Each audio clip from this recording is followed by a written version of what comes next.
Today on CityCast Nashville, as the city wrestles with its housing crisis, what happens when council members and constituents clash over solutions? In District 16, residents say they were blindsided by a rezoning proposal that could bring thousands of new housing units to their neighborhood. But can Nashville add density without losing neighborhood character? To share their perspectives, I'm joined today by Jamie Agan, a steering committee member of 16th United, and Councilmember Rollin Horton, who recently upzoned his district in the Nations. It's Monday, October 6th. I'm your host, Marie Cecile Anderson, and this is what Nashville's talking about.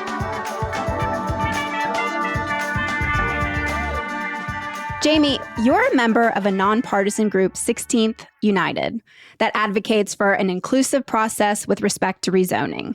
Last month on our show, you heard your council member, Jenny Welsh, talk about her failed attempt to upzone your neighborhood, and y'all had a pretty strong reaction. Why?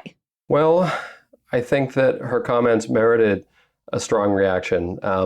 As you said, we have spent a lot of time trying to be inclusive in bringing community members into the rezoning process here. And she has said a lot of different things about the zoning process, but this was the first time that any of us have heard her calling people who oppose her bill selfish, privileged, entitled. And then she also drew a line from the desire for people to exclude and bring the ladder up behind them into the historical nature of zoning and racism. So a group of community members who have tried to, again, be inclusive and bring people into a process that has been exclusive, because that is how she has been running this process. Like I said, she's said a lot of things over the past few months, but that felt like one that we really needed to respond to. Rollin, you recently rezoned much of your district over there in the Nations to allow for more houses to be built in places where right now there might be just one or two units. Did you hear concerns similar to Jamie's during that process, and how did you address them if you did? Well, our Nations neighborhood plan that we worked on here in the Nations was something that took nearly 2 years from start to finish to put together, and it was designed to deliver on a lot of our neighborhood's goals: more walkability, more housing options for residents, greater tree coverage, and to start to combat the growing flooding issues in our neighborhood. So that was something we worked on collectively. I think we had, by the end of it, probably 28 meetings over 2 years with community groups, with local businesses, with churches, with neighborhood associations, with HOAs, basically anybody that would sit in a room with us. So the plan that we started off with bore very little resemblance to the one that got out. And a lot of the best features of the plan were actually brought up by opponents of the plan. So we heard from all different voices and took input and revised the plan according to all of them. That does not sound at all like how we were approached. We really were not approached. The way that this got on people's radar was receiving a postcard in the mail from the planning department telling us that properties near us were part of a rezoning proposal. And from there, zoning signs started to appear in our neighborhood that were pretty easy to miss. There are a lot of them, but I think a lot of people think that it pertains to a specific property where the sign is posted. So people were kind of scrambling to figure out what it was. And then our council member had a single community meeting about this, which was a week before it went to the Planning Commission. That meeting was in an overflow crowd, and it ended early with people still waiting to ask questions. And yet our council member continues to refer to the bill as community-driven, backed by a silent majority, kind of a conflict between an old guard and a new guard that want different things. And it really hasn't been that at all. It's actually been quite unifying for the neighborhood, because everybody sort of has the same questions and most people want the same things. It just so happens that our council member doesn't seem to want to listen to this, or doesn't seem to want to respond to it. Well, obviously, Jenny's not here to respond to anything regarding her specific process, but Rollin, you did have some residents who missed out on your entire planning process in your district, correct? Yeah, I think any engagement effort, no matter how extensive, will always be less than 100%. Online, on the news media, at churches, at neighborhood associations, at our local business association, inevitably you're not going to reach everybody. And I think that's why our city has mailers, which Jamie referenced, which capture anybody that you might not have reached before. They're sent to every property owner that's affected or within a certain radius of it. And I think it's important to note that even that notice is often inadequate, and I think represents some real inequities structurally in how we handle rezonings here in Nashville. By only messaging property owners, we introduce a real selection bias into the process because we're excluding renters from that process who are every bit a member of the community as homeowners. And by only referencing homeowners, we're catering to the more wealthy and more privileged aspects of the city to the detriment of the broader community who may or may not hold views consistent with the larger community. Making a more concerted effort, especially to reach out to renters as a city on rezoning efforts moving forward, is something we can all improve on. I've heard kind of the same thing from our council member saying, well, you can't reach everybody. And I would just like to speak to how we as a neighborhood did attempt to reach everybody, which in the lead up to this, it became clear that the average person had absolutely no idea what was happening with this bill. And so what I, and with the help of a few neighbors, decided to do was to hand deliver a flyer to the home of every single person in the rezoning proposal. It's 620 acres. It's about 2,400 properties. It took weeks to do this, but it felt very important to do it because it really wasn't just about how tall could the buildings be, or what would the setbacks be, or what would happen to the trees. I realized people were just so caught off guard and blindsided by this, and you could really just see it in people's face. Then when you're the person who is telling someone something about the home that they've lived in for 20 or 30 or 40 or 50 years, when you see it wash over their face, it became more than just what was in the proposal. It became, to people in our district, a matter of right and wrong. And it really felt important to try to bring every single person into the process. We left things in Spanish because there are a lot of Spanish speakers here. We posted QR codes next to the Metro zoning signs with a link to a website that was in Spanish. We offered focus groups in Spanish, but obviously all of that in English as well. I just feel like these are not minor tweaks to the neighborhood. These are seismic changes to the neighborhood that are being proposed. Otherwise, people like Councilmember Welsh and Councilmember Horton wouldn't propose them. They are trying to solve what they see as an urgent crisis facing the city of Nashville. And I think that people living in these neighborhoods, regardless of their opinion, they deserve dignity and respect, and they deserve what it says in Nashville Next, which is to provide meaningful access for full participation for all. And it says a lot more in there about community engagement, but for all. And so that's really what we've been trying to do over here. Can you give me an example of what you mean by seismic? Again, Councilmember Horton and other council members are doing what they think is right, and they're trying to solve a housing crisis, right? So they're not just trying to go in at the edges, they're trying to do something that is substantial and will add 90,000 housing units over the next decade. And so that is their right to do that. But when you're talking about, for example, in our neighborhood, Councilmember Welsh, again, she proposed rezoning 2,400 homes that were predominantly single and two family. That's entire neighborhoods. It's not just one street or two streets. Even the planning staff, when they reviewed her proposal, they took 2/3 of it out because they thought it went beyond what was prescribed by community character manuals and Nashville Next and things like that. And it's not just a moderate increase in density either. On my street, it would have allowed for an 11 times increase in density. So I think a lot of people have this in their head that people are trying to be selfish and preserve what they have and trying to exclude people.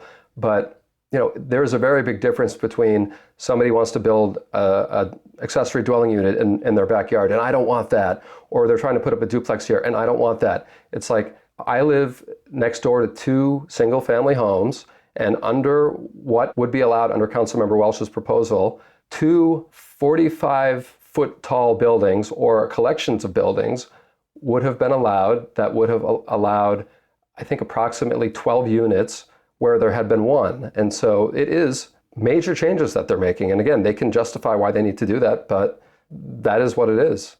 I think one important thing to recognize there is that by forestalling zoning changes, then we stop neighborhoods from changing. And that's just not true. Nashville and every neighborhood will continue to change whether or not we make any changes to our zoning or building codes. The only question is, what does that change look like? In a lot of the city, we have older, more affordable homes which are being torn down and replaced by McMansions, huge thousands of square foot homes which go for often over $1 million. He mentioned height limits. Height limits are 45 feet is typically what you can build in a single family home now. So the issue is not whether we're going to have change in the neighborhood. It's what type of change are we going to have? Do we want to be redeveloped entirely into a city of McMansions, or do we want to build a city not just for some of us, not just for the very wealthy, but for all of us? And by allowing these different housing options, whether that's a townhome or an in-law suite or something like that, we provide housing options which preserve our status as a middle-class city and provide options which can cater to people both at different income levels as well as different stages of life. If you can afford a $1 million McMansion, good for you. But that doesn't need to be the only option that we allow in the city.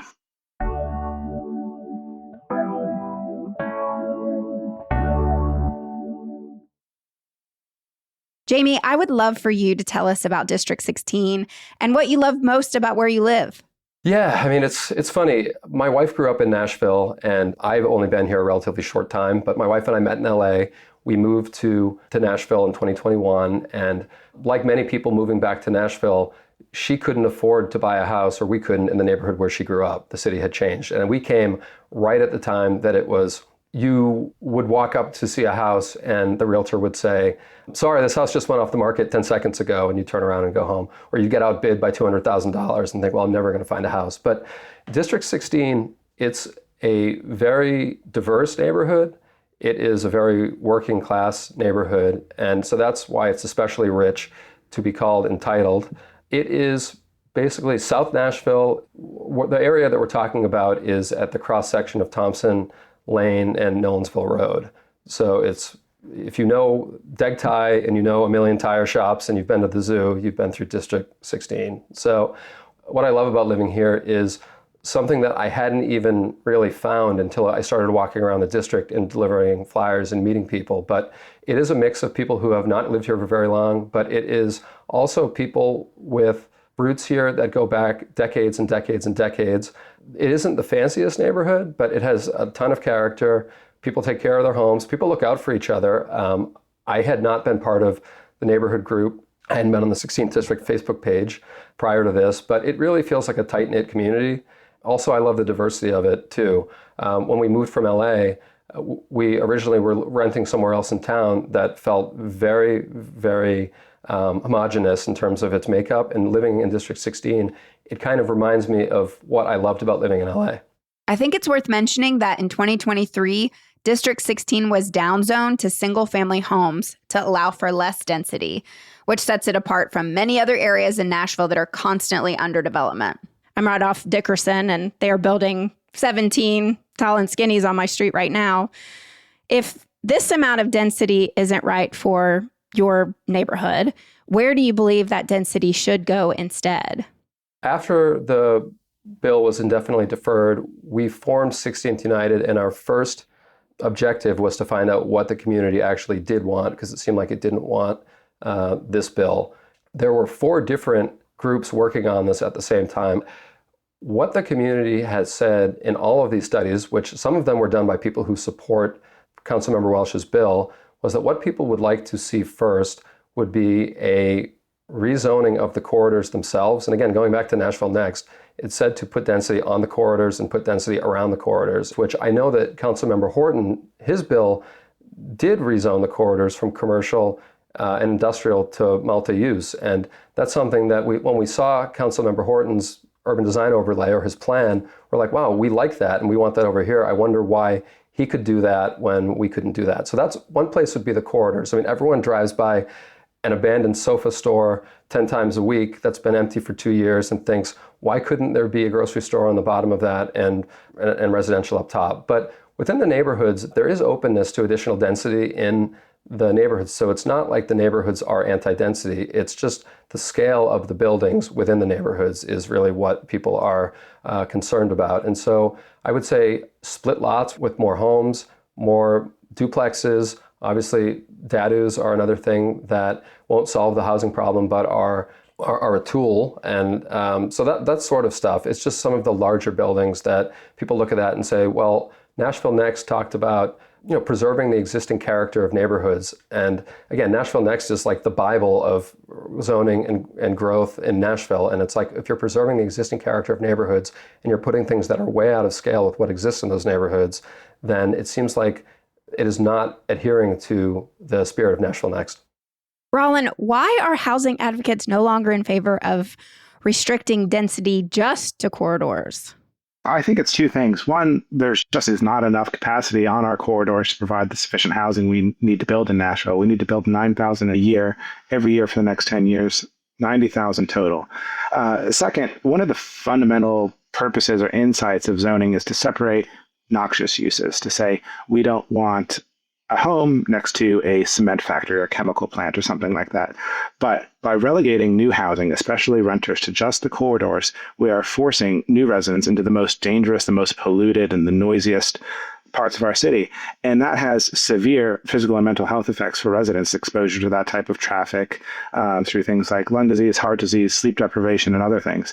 And so I think we need to make a fundamental decision as a city to recognize that new housing and renters deserve to live in quality neighborhoods and not just in these dangerous, polluted corridors with inadequate pedestrian infrastructure. Jamie, do you have a response to that? Yeah, actually, I did see that in the emails opposing Councilmember Horton's rezoning bill in the nation, there was a physician who emailed and said that he gets chronic headaches from the new development that's happening on either 51st or Centennial. And I thought that was really troubling, and I thought I wouldn't want to live over by that. So I don't think that new residents or people who do not have the means to live within a neighborhood should be forced to live on the corridors. But on the other hand, Councilmember Welsh said, I think on this podcast, there's a new guard of people who don't want parking spots and they don't want yards. And I guess they want to take public transit. And so I would say that those people likely would want to live on the corridors. Like I said, there's nothing stopping people from coming into the neighborhoods. And I know that the planning department is moving forward with some new zoning categories that will add for additional density in the neighborhoods. And I don't think that most people are opposed to denser neighborhoods, but I think it's just a question of proportion and scale and equity. Are certain places expected to absorb more of this? How will it affect infrastructure? How will it affect affordability? How will it affect property taxes? How will it affect pedestrian safety? Our district, like the nation's, has very few sidewalks, and also our streets are very narrow. And so when you hear people talking about that, and you're just imagining what it's like to already walk through our neighborhoods, which are cut-throughs from Thompson and Nolensville, people are speeding through here. Somebody was hit, an elderly woman was hit by a car and killed last December. When you hear about all those things and you think about what a surge in residents will mean, and you ask questions like this, I think that you deserve to be treated with respect and given concrete answers. Because you ask people about infrastructure in relation to these bills, and the answer that you inevitably get is, well, infrastructure will follow density. And so you say, well, when will that come? Will that come in 5 years? Will that come in 10 years? Will I be able to walk around my neighborhood safely while this infrastructure is coming? And then you go into the planning staff reports, and it said, infrastructure capacity is not exactly where it needs to be, or infrastructure will need to be added by a yet to be funded capital improvements project. And you're just looking at this stuff as a resident, and you're thinking, again, I'm for people coming into our neighborhood because I was one of those people. But you also think we have real questions about this. And if this is not being done with care, then our neighborhood will become less livable for people who currently live here and for people who might want to reside here in the future. Rollin, is there anything developers can do to mitigate these concerns about safety and infrastructure? Well, on the infrastructure point in particular, I'd like to highlight that it is fundamentally false that higher density developers is somehow a burden or a strain on our infrastructure. From a fiscal perspective, the property tax revenue that we generate per acre for a single family home is insufficient to even compensate for the maintenance of the infrastructure that supports it, like streets and water and sewer and things like that, yet alone its proportionate share of police and fire and schools and other city services. That fiscal deficit, which is created by accelerating suburban sprawl of single-family homes across the county, enveloping farmland in our rural areas, is compensated for by fiscal surpluses generated by more dense development in the urban core. And so not only from a fiscal perspective can we afford higher density development, we can't afford not to. On the issue of sidewalks in particular, I think our plan here in the Nations is a good example in that it accelerates sidewalk construction in two main ways. First, it helps us get prioritized for greater investment, public investment in sidewalks. And second, it creates the conditions necessary for us to require private development of sidewalks. When the city is deciding where are we going to invest scarce public resources in building sidewalks, the city considers a number of factors, including how many people will this sidewalk benefit. So if you have more neighbors in an area, you're more likely to be prioritized for that public investment in sidewalks. Second, due to legal constraints of a court case that the city lost last council term, we are limited in the circumstances in which we can require private funding of sidewalks. Where we can require them is where there's some nexus and proportionality between the burdens that private development is putting on our infrastructure and what we're asking them to build. And so we're much more likely to be able to require them from a legal perspective if they're utilizing these different housing options that were enabled in the Nations, like townhomes or a small quadplex or something like that. And so by allowing different housing options for people, which are both more affordable and cater people at different lifestyles, we create a more fiscally sustainable development pattern, as well as allow us to be prioritized both for more public investment in sidewalks, as well as create the conditions necessary for us to require private investment in sidewalks. Jamie, let's go back to your canvassing efforts. Your group penned an open letter where you mentioned that in a survey you conducted, 44% of respondents listed preserving diversity as a top priority. The Metro Planning Department released their housing and infrastructure study earlier this year, in which they stated that 99% of Nashville neighborhoods are out of reach for the median Black or Hispanic family.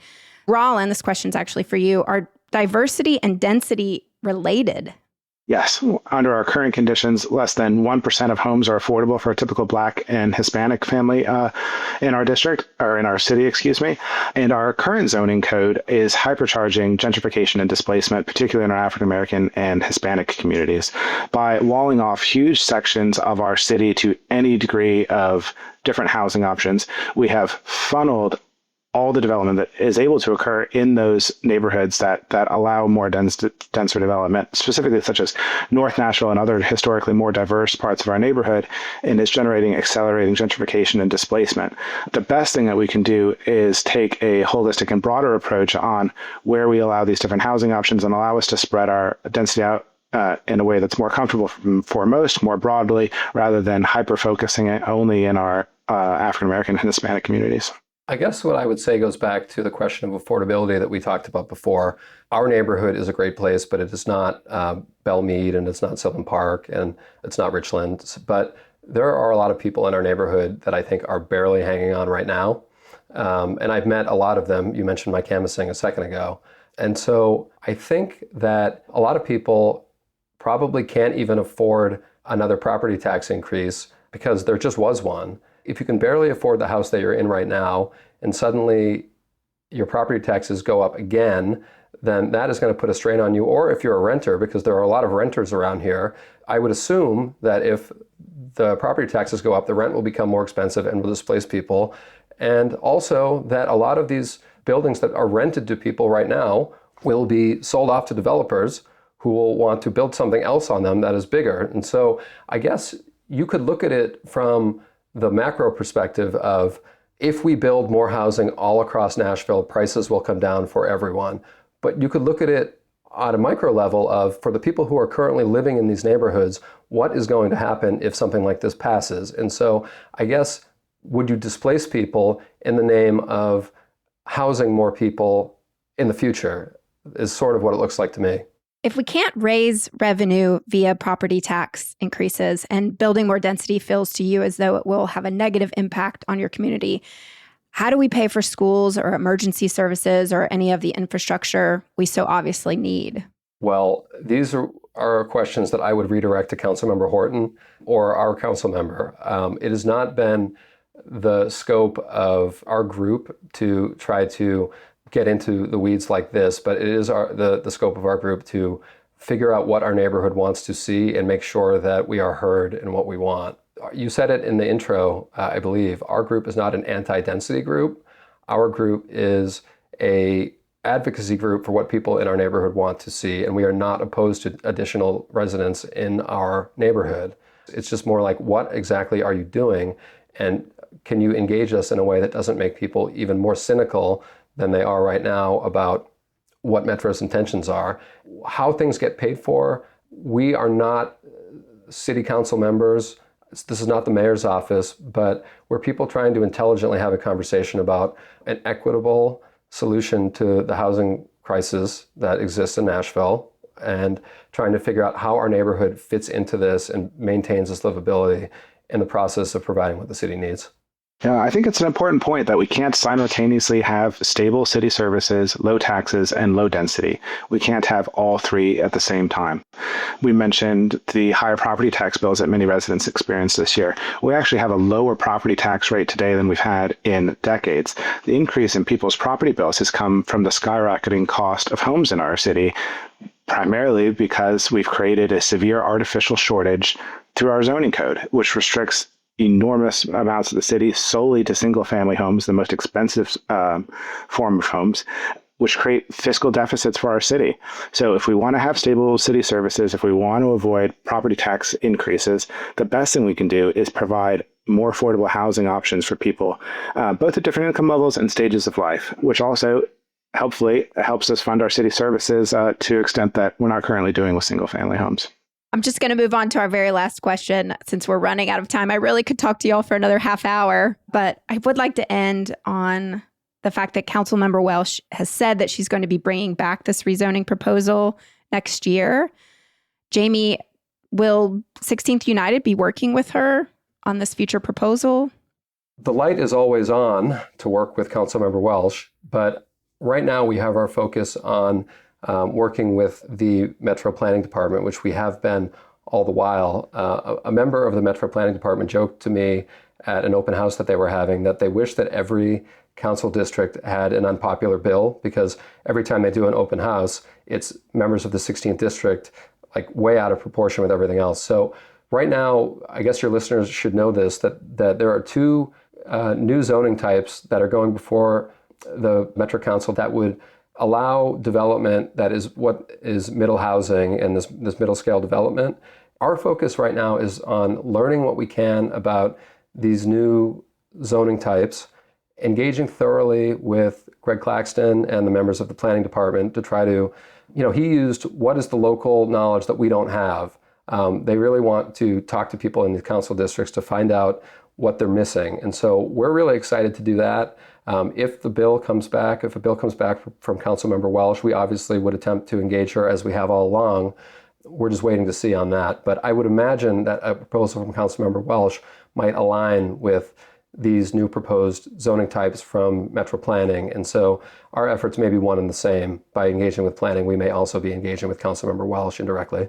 Well, I want to thank you both again for joining us today. This is really an important conversation that's happening everywhere across Nashville, and we do have a chance to get it right so everyone has a place to live. So again, thank you. Thank you for having us. Thanks for having me.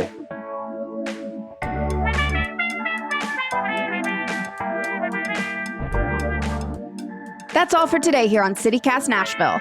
And don't forget, you can support this show and get great perks by becoming a CityCast Nashville neighbor at membership.citycast.fm. If you enjoyed the show, why not tell your friends, rate the show, leave us a review, and subscribe to our Hey Nashville newsletter. We'll be back tomorrow morning with more news from around the city.